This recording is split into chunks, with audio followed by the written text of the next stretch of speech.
नमस्कार, स्वागत है आपका। मैं हूं आपके साथ सपना दीपक मद्देशिया। बुलेटिन का आगाज करेंगे। मुख्यमंत्री नीतीश कुमार ने निर्माणाधीन 6 लेन शेरपुर दिगवारा गंगा पुल का निरीक्षण किया।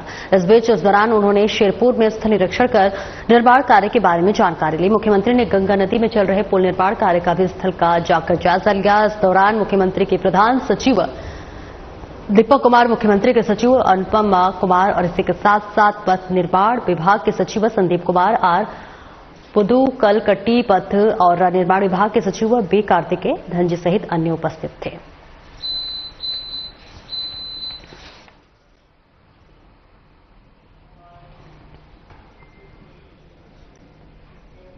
बोकारो के विधायक श्वेता सिंह के आग्रह पर केंद्रीय भारी उद्योग एवं इस्पात मंत्री एचडी कुमारस्वामी ने बोकारो हवाई अड्डे के संचालन को लेकर महत्वपूर्ण कदम उठाया है। नई दिल्ली स्थित कुशक रोड पर केंद्रीय मंत्री के आवास पर विधायक श्वेता सिंह ने मुलाकात कर बोकारो की जन समस्याओं पर विस्तार से चर्चा की। इस दौरान सबसे अहम मुद्दा रहा बोकारो हवाई अड्डे के शीघ्र परिचालन का। मंत्री ने भरोसा दिलाया है कि बोकारो हवाई अड्डा जल्द ही आम जनता के उपयोग के लिए शुरू किया जाएगा। जो खुशखबरी है हमारे बोकारो के लोगों के लिए कि स्टील मिनिस्ट्री से जो बात हुई हमारे मंत्री जी से, उन्होंने हमारी सारी समस्याओं को सुनकर के हमें आश्वस्त किया है कि बहुत जल्द जो हमारा बोकारो का हवाई अड्डा है वहां से उड़ान जो है शुरू होगी। स्टील अथॉरिटी ऑफ इंडिया और एयरपोर्ट अथॉरिटी ऑफ इंडिया के बीच में एमओयू बहुत जल्द साइन हो जाएगा और उसके बाद हम लोग जो इतने दिन से, इतने सालों से इंतजार कर रहे थे कि बोकारो से कब उड़ान शुरू होगी, तो आज एक बहुत ही बड़ा सुखद पल है ये। और मैं अभी बोकारो की चीजें थी, विस्थापन के मुद्दे को लेकर के, सेल अप्रेंटिस के मुद्दे को लेकर के, रिटायर्ड कर्मचारी का मुद्दा था और जो सेक्टर 12 के क्वार्टर्स को खाली कराने के लिए जो नोटिस आया था, उस विषय पे भी मेरी बात माननीय मंत्री जी से हुई। राज्य के उत्पाद मंत्री योगेंद्र प्रसाद ने कहा है कि राज्य में हर हाल में 1 जुलाई से नई शराब नीति लागू होगी। उत्पाद आयुक्त के जेल जाने के बाद पद खाली होने के मामले पर उन्होंने कहा वैकल्पिक व्यवस्था की जा रही है। राज्य के मद्य निषेध विभाग के मंत्री योगेंद्र प्रसाद ने शराब घोटाले की जांच एसीबी से कराए जा रहे हैं। ऐसे में कुछ भी कहना अभी जल्दबाजी होगा, लेकिन कहीं न कहीं कुछ तथ्य मिला होगा तथा एसीबी की कार्रवाई आगे बढ़ रही है और लोगों को जेल भेजा जा रहा है। जब अनुसंधान पूरा हो जाएगा तब इस बात को लेकर पूरी बात बताने का काम करेंगे। के लिए वैकल्पिक व्यवस्था किया जा रहा है। आप इत्मीनान रहें, हर हाल में 1 जुलाई से नई शराब नीति लागू होगी। अभी जिस प्रकार से जो जेल जा रहे हैं, जो पकड़ाए हैं, क्या मानते हैं कि इस राज्य में कहीं न कहीं जो है शराब नीति को बनाने को लेकर बड़ा गोलमाल हुआ? देखिए, अभी ये एसीबी जांच कर रही है। जांच के तथ्यों के बाद ही हम इस बात विषय पर कुछ कह पाएंगे, लेकिन प्रथम दृष्टया कहीं न कहीं कुछ साक्ष्य मिला होगा तब आगे कार्रवाई हो रही है। अब पूरे जब इसका सुपरविजन होगा, जब इसका अनुसंधान होगा तो तथ्य सामने आएगा, फिर हम पूरी बात को बताएंगे। नहीं, देखिए, केंद्रीय एजेंसियां तो रोज निगाहें दौड़ाए हुए हैं यहाँ झारखंड में कि किधर घुसेगा, किधर जाएगा। हम लोग इस बात से कभी आश्चर्यचकित नहीं होंगे कि ईडी आएगा कि सीबीआई आएगा जरूर, लेकिन इस बात को भी आप लोग के माध्यम से हम कहना चाहेंगे कि हमारी सरकार इतनी गंभीर है कि जरा सा भी बू निकला भ्रष्टाचार का तो एसीबी तुरंत कार्रवाई करती है और तुरंत गिरफ्तारी भी करती है। जमशेदपुर के नए सीनियर एसपी के रूप में पीयूष पांडे ने आज अपना पदभार संभाल लिया है। उन्होंने वर्तमान सीनियर एसपी किशोर कौशल से पदभार लिया। सीनियर एसपी पदभार ग्रहण करने के बाद कहा कि जमशेदपुर में ये मेरी दूसरी पोस्टिंग है। इससे पहले मैं ग्रामीण एसपी के तौर पर कार्य कर चुका हूं। मेरी पहली प्राथमिकता होगी कि आम लोगों को सुरक्षा प्रदान कराएं। 2019 में लोकसभा और विधानसभा चुनाव को सबके सहयोग से हमने कंडक्ट भी कराया था। वहीं वर्तमान सीनियर एसपी किशोर कौशल ने कहा कि जमशेदपुर में मेरा कार्यकाल अच्छा रहा, सभी पदाधिकारियों का मुझे सहयोग मिला। कार्यकाल रहा वो बहुत ही अच्छा रहा और काफी लोगों का सहयोग मिला। जितने भी हमारे यहाँ टीम मेंबर्स थे, डीएसपी, ग्रामीण एसपी, डीवाईएसपी, सभी थाना प्रभारी, सभी पुलिसकर्मीगण और खासतौर पर जमशेदपुर की जो जनता है, जो आवाम है और जितने भी यहाँ पर प्रतिनिधि हैं, चैम्बर है, इन सबों का बहुत सहयोग मिला यहाँ विधि व्यवस्था के संरक्षण में, साथ ही साथ आपराधिक गतिविधियों के नियंत्रण में ही लगातार एक टीम वर्क की तरह यहाँ पर काम किया गया और टीम ने बहुत अच्छा काम करने का प्रयास किया। इसी दौरान दोनों चुनाव भी यहाँ पर शांतिपूर्ण तरीके से संपन्न हुए। तो मैं बहुत आभार प्रकट करना चाहूंगा अपनी पूरी टीम का, सभी मेंबर्स का और खासतौर पर जमशेदपुर की जनता का कि उनका पूरा सहयोग मिला। रामगढ़ के 14 में डीसी के रूप में फैजक अहमद मुमताज ने बुधवार को प्रभार ग्रहण किया। इसमें डीसी चंदन कुमार से उन्होंने पदभार लिया और इस मौके पर उन्होंने अपनी प्राथमिकताएं भी स्पष्ट कर दी है। उन्होंने कहा है कि सरकार को सारी महत्वाकांक्षी योजनाएं आम जनता तक पहुंचाने का प्रयास करेंगे। शिक्षा, स्वास्थ्य और विकास के कार्यों के प्रति गति प्रदान की जाएगी। जितना भी कार्यकाल रामगढ़ जिले में उनका रहेगा, इस दौरान जनता के कामों को ही प्राथमिकता मिलेगी। उन्होंने निवर्तमान डीसी चंदन कुमार के द्वारा किए गए कार्यों की भी सराहना की। उन्होंने कहा कि उनके द्वारा जितनी भी अच्छी योजनाएं शुरू की गई हैं, वो आगे भी जारी रहेगी। योजनाएं हैं उसको आम जनता तक, जो आखिरी इंसान है, उस तक पहुंचाना ही हमारी प्राथमिकता रहेगी। उसके अलावा शिक्षा और स्वास्थ्य स्पेशल पुश देने का प्रयास करूंगा और जितना भी कार्यकाल रहा अच्छे से अच्छे यहाँ की जनता की बेहतर से बेहतर सेवा करने के प्रयास करेंगे। केंद्र सरकार के द्वारा जातिगत जनगणना का फैसला लेने के बाद झारखंड की राजनीति में आदिवासियों का सरना धर्म कोड दिलाने की मांग को लेकर विभिन्न पार्टियों ने केंद्र सरकार के खिलाफ आंदोलन कर रहा। जब तक सरना धर्म कोड नहीं, तब तक जनगणना नहीं का आवाज उठाई है और ऐसे में वैश्य समाज ने झारखंड सरकार के खिलाफ पार्टियों नाराजगी व्यक्त की। और इसी के साथ साथ वैश्य समाज के केंद्रीय अध्यक्ष महेश्वर साहू ने प्रेस वार्ता कर कहा कि चुनाव के समय गठबंधन की पार्टियों ने 27% आरक्षण देने के वादे कर सत्ता में लाने का काम किया, लेकिन इस बार इस राज्य की पार्टियों ने आरक्षण तो छोड़ो, जनगणना नहीं होने की बात करने लगे। अगर हमारी मांगों को पूरी नहीं की गई तो आने वाले समय में पुरजोर आंदोलन करने का काम करेंगे। सत्ताधारी जो दल है वो पिछड़ों को, ओबीसी को बिल्कुल ही ठगने का काम कर रहे हैं। इन लोगों ने अपने घोषणा पत्र में चुनाव के वक्त वादा किया था कि हमारी सरकार बनेगी तो पिछड़ों को 27% आरक्षण दिया जाएगा। जो भी पिछड़े हैं, ओबीसी के लोग हैं, वैश्य समाज के लोग हैं, उनको उनका हक अधिकार दिया जाएगा। हमारे देश के विपक्ष के नेता आदरणीय राहुल गांधी जी ने भी ओबीसी के सवाल को काफी उठाया। राष्ट्रीय जनता दल के जो राष्ट्रीय अध्यक्ष हैं, पूर्व मुख्यमंत्री बिहार के, वो भी ओबीसी के बारे में लगातार बोलते हैं। झारखंड में उसका लाभ भी मिला चुनाव में, लेकिन सरकार बन जाने के बाद भी यहां पर ओबीसी के मुद्दे ठंडे बस्ते में डाल दिए गए। पटना में प्रधानमंत्री के आगमन की तैयारी जोरों पर है। कल शाम प्रधानमंत्री पटना आएंगे और वहीं से जयप्रकाश नारायण हवाई अड्डे के नए टर्मिनल का उद्घाटन करेंगे। उसके बाद ऑनलाइन बिहटा एयरपोर्ट के नए यात्री टर्मिनल की आधारशिला रखेंगे। बिहटा में कल के शिलान्यास कार्यालय की तैनाती जोरों शोरों से जारी है। कार्यक्रम की तैयारी का जायजा लेने के लिए SDM Danapur, Bihta, BTO, RO सहित तमाम वरीय अधिकारी कार्यस्थल पर पहुंचे।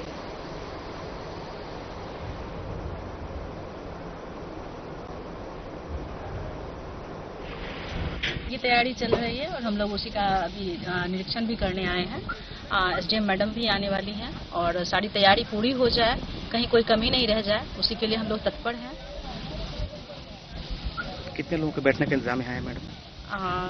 500+ लोगों की बैठने की व्यवस्था की जा रही है। एलईडी स्क्रीन पे लाइव टेलीकास्ट से लोग देखेंगे? हाँ, लाइव टेलीकास्ट तो यहाँ से होगा। और यहाँ जो है माननीय प्रधानमंत्री जी का शिलान्यास का 29 तारीख को है। उसी में हम लोग जनप्रतिनिधि होने के नाते हम लोग यहाँ आए हैं देखने के लिए। वीडियो मैम भी आई थी। तैयारी बढ़िया से चल रही है और सभी लोगों का जो है स्वागत के लिए भी पंडाल उंडाल का तैयारी हो गया है। यहाँ से लाइव कास्टिंग चलेगी और सभी लोग जो है शिलान्यास का कार्यक्रम देखेंगे। और मोकामा प्रखंड 20 सूत्रीय बैठक आयोजित की गई है। प्रखंड सभागार में हुई इस बैठक में नल जल योजना, शिक्षा विभाग, आपूर्ति शाखा और आंगनबाड़ी केंद्रों की दयनीय व्यवस्था पर 20 सूत्रीय सदस्यों ने गंभीर चिंता जताई है। दरियापुर रा पंचायत के पूर्व मुखिया बैजल पासवान ने अवैध वसूली का मामला उठाया। बता दें कि मुकेश कुमार की अध्यक्षता में संपन्न हुई बैठक में तमाम विभागीय अधिकारियों समेत बीटीओ रवि कुमार ने शिरकत की और सदस्यों की समस्या के निदान का आश्वासन दिया।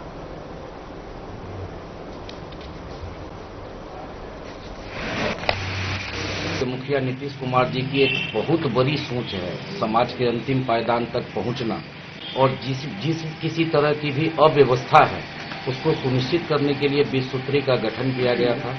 20 सूत्री समाज में वैसे लोग जो कार्यों से वंचित रह जाते हैं या जिनका आरोप रहता है कि मेरा कार्य नहीं होता है, उसको करने के लिए 20 सूत्री के जितने भी सदस्य हैं सभी उपस्थित हुए। आज मोकामा प्रखंड में पहली बैठक हुई। आदरणीय प्रदेश के मुखिया नीतीश जी के निर्देशानुसार जो भी आज विषय प्रवेश करवाया गया, बहुत सारे कंप्लेंट हैं। आश्वासन यही दिया है कि अगले मीटिंग में जो भी इस पर कार्रवाई करने का बात किया गया है आज के डेट में, उसको समझ लाइए।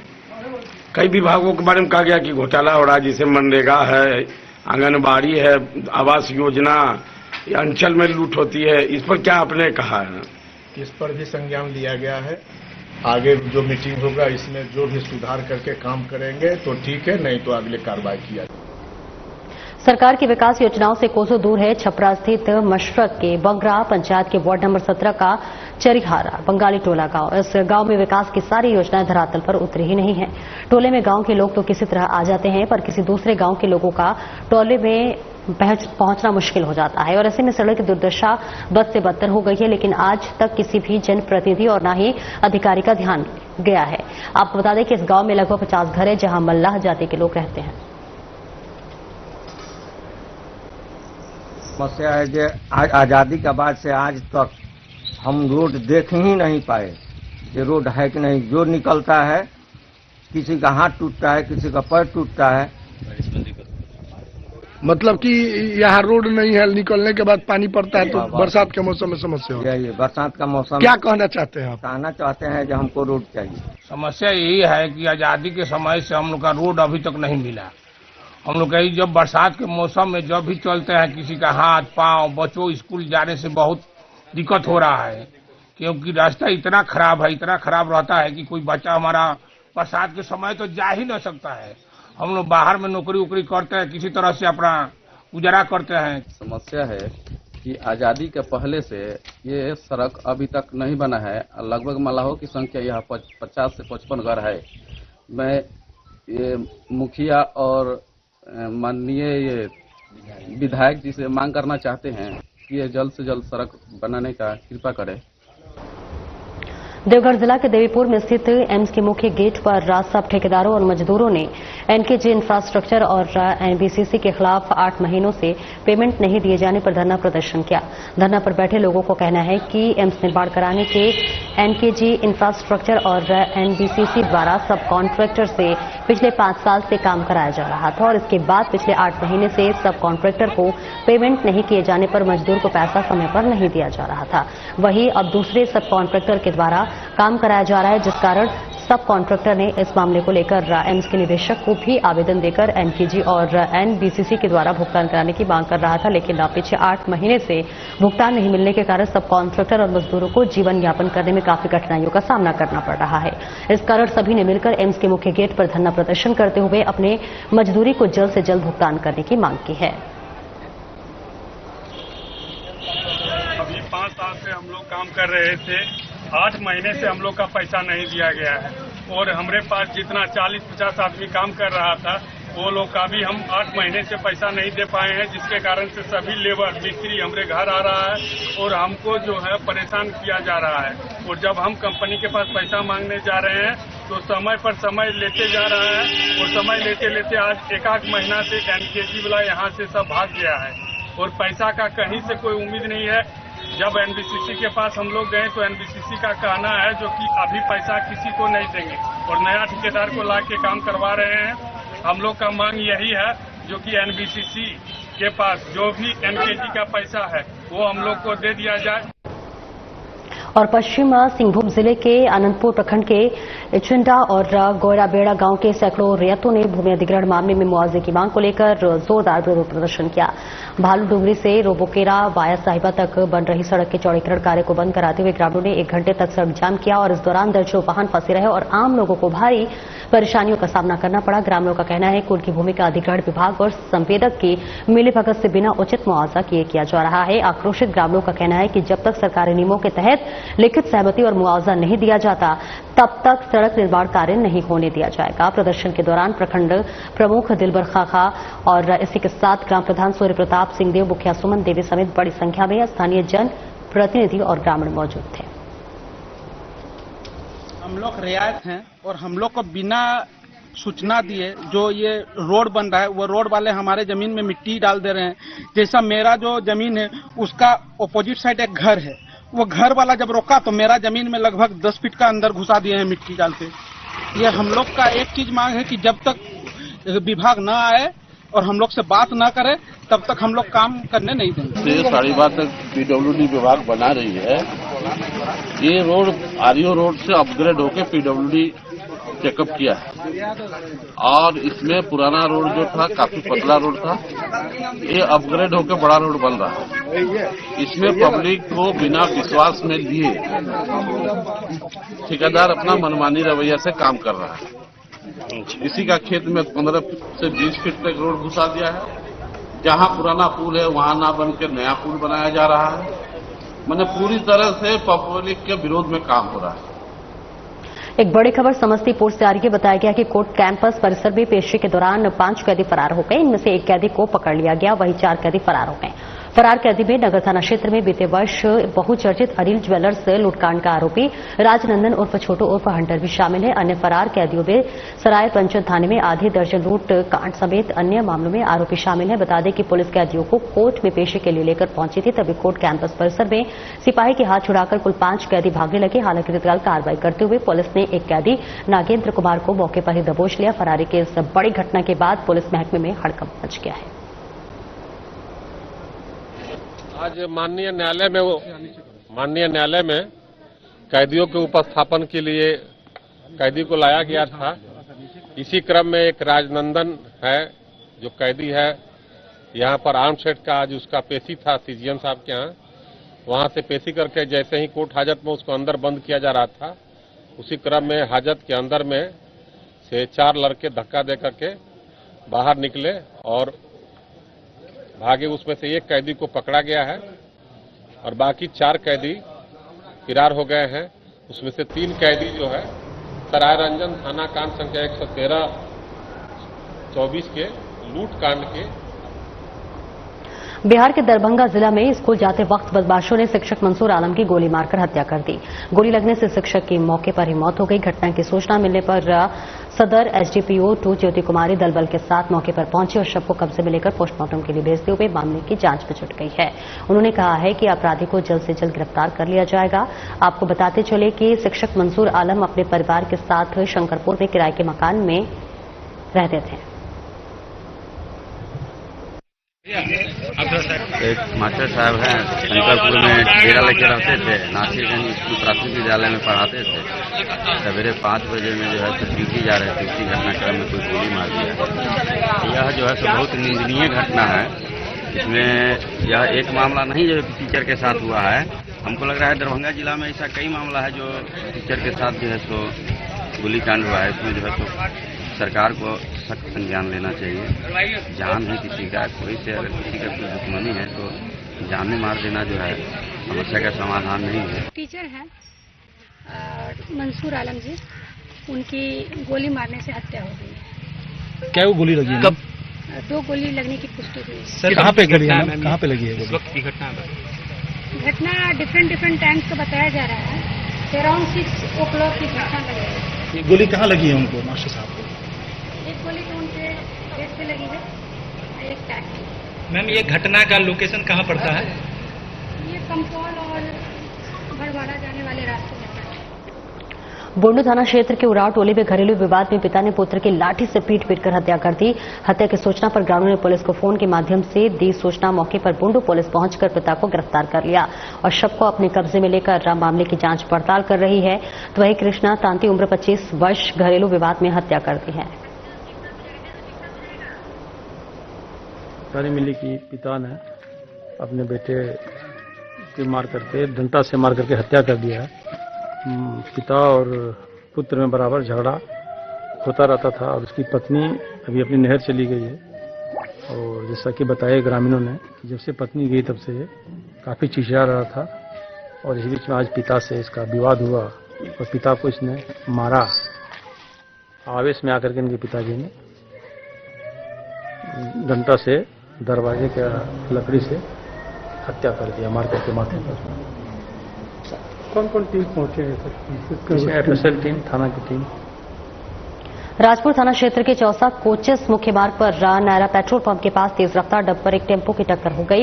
इस टक्कर में टेम्पो सवार की मौत हो गई और वहीं 8 लोग घायल बताए जा रहे हैं। घटना के संबंध में मिली जानकारी के अनुसार ये सभी बक्सर की तरफ से टेम्पो पर वापस सवार होकर रात 11 लौट रहे थे, तभी डंपर से टक्कर हो गई। घटना के बाद डंपर चालक तेज गति से अपनी गाड़ी लेकर भाग गया। पूर्व मुखिया सत्येंद्र नारायण सिंह व अन्य ग्रामीणों के सहयोग से गाड़ी के फंसे लोगों को बाहर निकलवाया गया।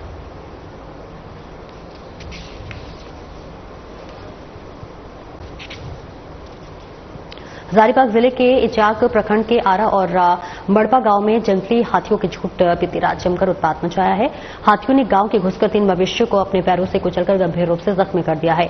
अचानक हुए इस हमले से गांव में अफरा तफरी मचकर ग्रामीणों में दहशत का माहौल बन गया।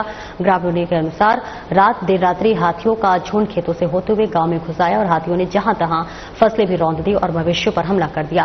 ग्राम मड़पा के फुलेश्वर मेहता का 2 मवेशी और ग्राम आरा के छत्रधारी मेहता के 1 मवेशी को जख्मी किया गया है। भयभीत ग्रामीण रात भर व्रत जगा करते रहे और आग जलाकर हाथियों को दूर भगाने की कोशिश करते रहे। घटना की सूचना वन विभाग को दी गई, लेकिन देर रात तक कोई ठोस कार्रवाई नहीं हो सकी।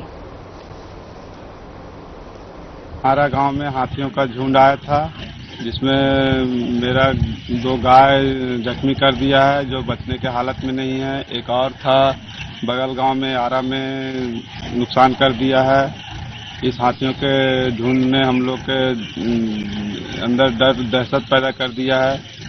इसको वन विभाग से अनुरोध है कि इसको दूर करें। बिरबो के चंद्रपुरा थाना क्षेत्र अंतर्गत संडे बाजार रोड निवासी सुरेंद्र यादव के घर में बीती रात चोरों ने लाखों की जेवरात और नकद पर हाथ साफ कर चोरी की घटना को अंजाम दे दिया।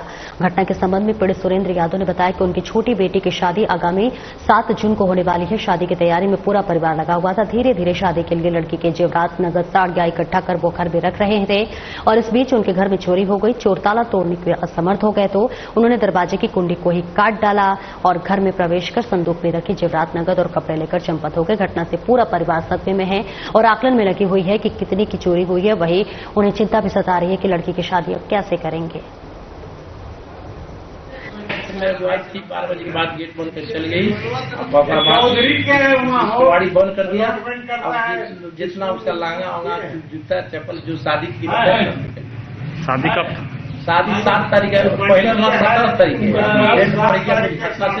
7 तारीख। कितना का नुकसान हुआ? नुकसान लाखों से देखेंगे। गुमला घाघरा प्रखंड मुख्यालय स्थित चाहत होटल के समीप सड़क हादसे में आधा दर्जन लोग घायल हो गए हैं। स्थानीय लोगों के सहयोग से घायलों को सीएससी घाघरा में भर्ती कराया गया है, जहां प्राथमिक इलाज के बाद बेहतर इलाज के लिए सदर अस्पताल गुमला रेफर कर दिया गया। जानकारी के अनुसार लोहरदगा की तरफ से बॉक्साइट ट्रक घाघरा की ओर आने के क्रम में चाहत होटल के पास खड़ी यात्री बस में टक्कर मार दी, जिससे बस में सवार उपरोक्त यात्री घायल हो गए।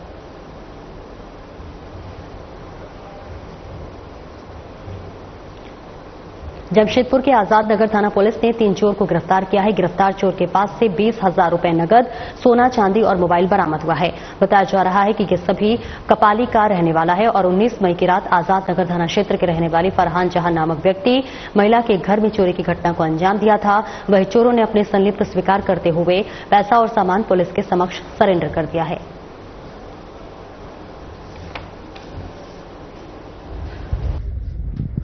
दिनांक 19 और 20 की रात्रि में आजाद नगर थाना क्षेत्र के रोड नंबर 17 में फरहान जहां के घर पर अज्ञात अपराधकर्मियों के द्वारा चोरी की गई थी और उस चोरी का उद्भेदन के लिए हम लोगों ने एक टीम का गठन किया था, जिसमें जानकारी नहीं थी।